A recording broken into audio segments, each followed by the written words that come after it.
প্রদীপ প্রজ্বলনের মধ্যে দিয়ে আজকের আমাদের অনুষ্ঠানের শুভ সূচনা হচ্ছে। শঙ্করধ্বনি এবং প্রদীপ প্রজ্বলনের মধ্যে দিয়ে আজকের অনুষ্ঠান শুরু হচ্ছে।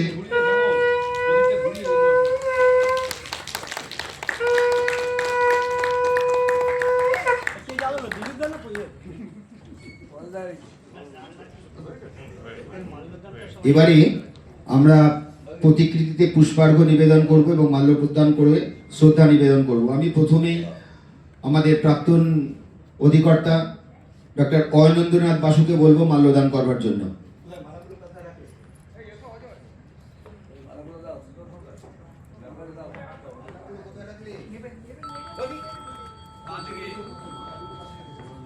হ্যাঁ, হ্যালো, কোথায়?